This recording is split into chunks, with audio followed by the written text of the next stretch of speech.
sugar, do do do do do do.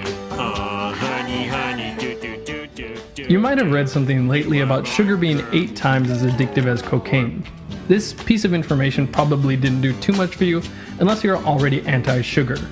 Considering everyone has eaten sugar at some point, how could this be alarming? I mean, logically, if sugar was 8 times as addictive as cocaine, this statement would feel either entirely obvious or totally unrealistic. That is, for most of us it sounds unrealistic, but if you stab someone in the past 6 months for a piece of cake, then the information comes with little surprise. And what does that mean 8 times as addictive? Do you get hooked 8 times faster? Are the withdrawal symptoms 8 times worse? Would you kill 8 people to get some sugar but only kill 1 person to get cocaine? Well, a study from 2007 presented rats with the chance to choose either a sweetened water solution or a cocaine water solution 8 times a day. They almost always pick the sweetened water. Other studies have shown that rats, even when already addicted to cocaine, will quickly forget about the cocaine and work much harder to get sugar, even when it means walking over a panel that will repeatedly shock them. But what are the implications for humans?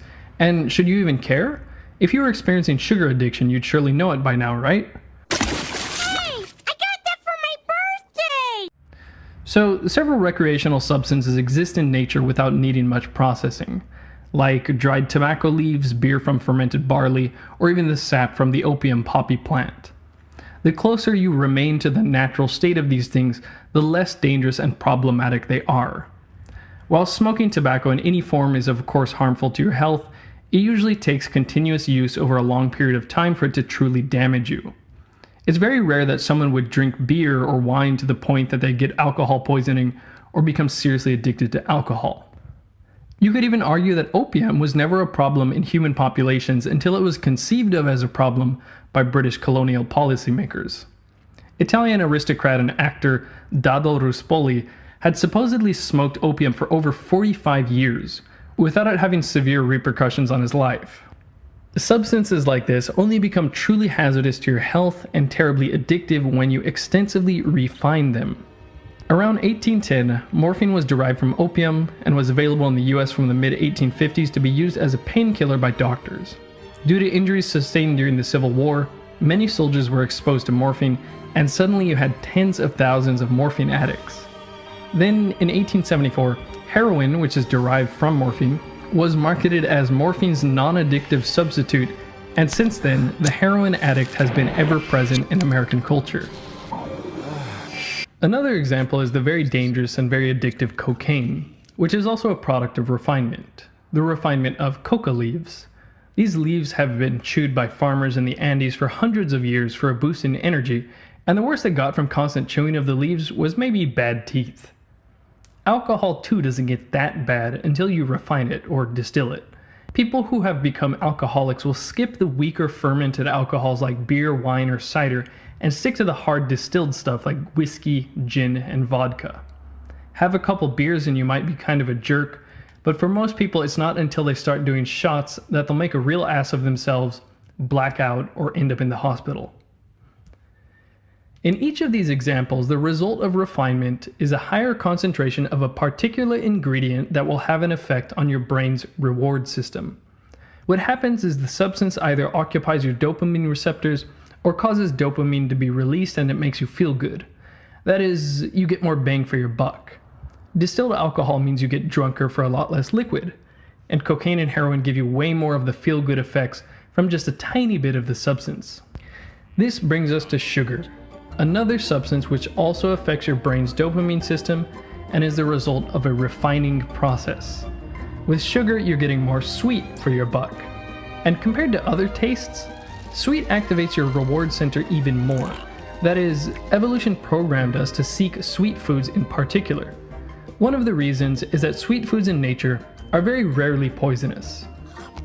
Another fun thing about sugar is that it actually has a small opiate-like effect.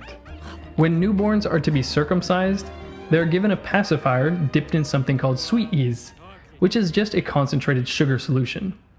The sugar activates the endogenous opioid system, providing enough analgesia for the baby that the procedure can be completed without too much fuss. And then how much something is refined should give you an idea of how intense you can expect the effects to be. For example, 100 kilograms of coca leaves will give you about 300 to 1200 grams of cocaine. That is, the resulting material is about 100 times stronger than what you started with. When it comes to sugar, for a good yielding sugar cane, about half the weight of one stalk is juice, and 20% of that juice is actual sugar. So the result of the refinement process is a material that's around 10 times sweeter than what you started with. The average American consumes about 82 grams of sugar per day. To naturally consume this much sugar, they would have to chew through about 2 pounds of sugar cane. This is 2 pounds of fiber-rich plant material that our bodies would normally expect to come along with all that sweetness. The fiber in there slows the rate at which the sugar is released into your system, so without the fiber, the sugar is absorbed very rapidly. This is another parallel to cocaine. Your body could probably handle chewing through 100 grams of coca leaves because the active ingredient is released very slowly into your system. However, if you slam that amount of active ingredient instantaneously via your right nostril, then it's going to be a shock to your body. Okay, so sugar has some parallels to narcotics, but how is it actually addictive? In animals at least, sugar addiction has been thoroughly proven. However, establishing addiction in people is a little different. According to the APA Diagnostic and Statistical Manual, 3 of the following 7 criteria need to be met. 5 of these criteria are considered psychological, and they are binging on the substance, a desire to quit using the substance, craving or seeking the substance interfering with your daily life, and continued use of the substance despite negative consequences. The other 2 criteria are considered physiological, which makes them the most important in establishing addiction. They are tolerance and withdrawal.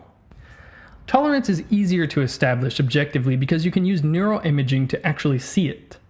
What's happening in the brain when you become tolerant to something is that the dopamine receptors in your brain get downregulated, so more dopamine is necessary to get the same effect.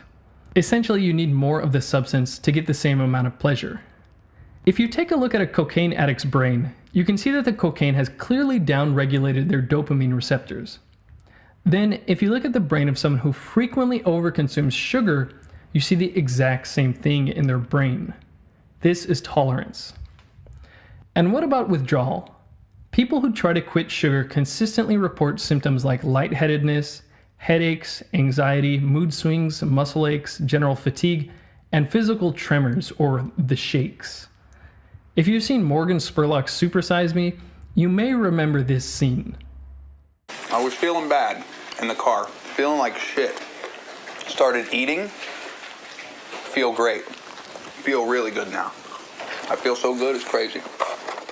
So what's happening here is he's having withdrawal symptoms until he gets the food again. And what is almost every one of McDonald's products loaded with? Sugar or high fructose corn syrup, which is chemically almost identical to sugar.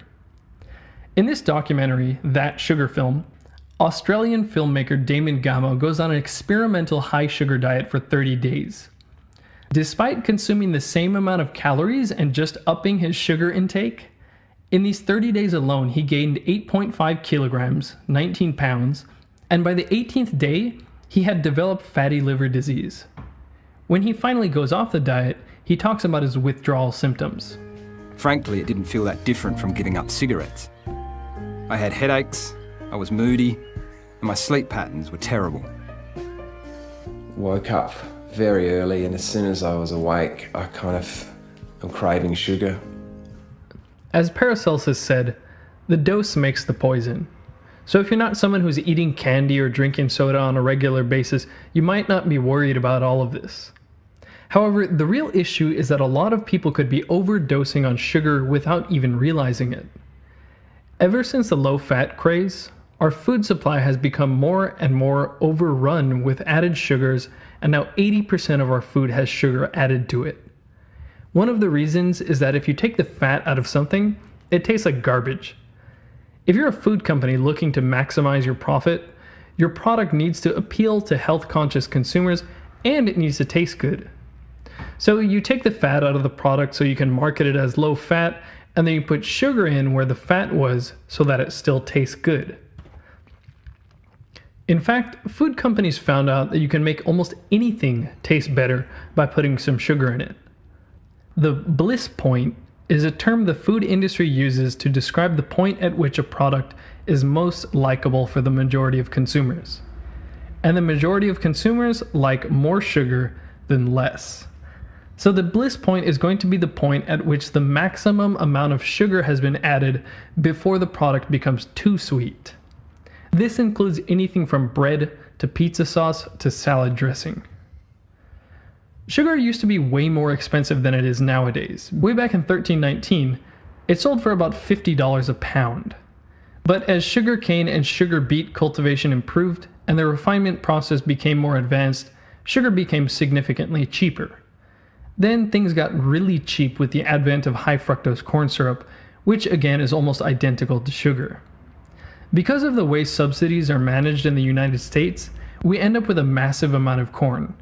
In 2010, 32% of the world's corn supply, $63.9 billion worth, came from US farmers. That's a lot of corn. No wonder this corn-derived sweetener is in almost everything. High fructose corn syrup and sugar have built up a bad reputation over time, but there's 54 other names for sugar that the food industry can use to have us feeling better about their products while keeping the sugar in.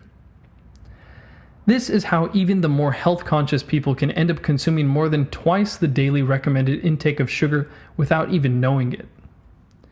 And now we have the question, are you addicted to sugar?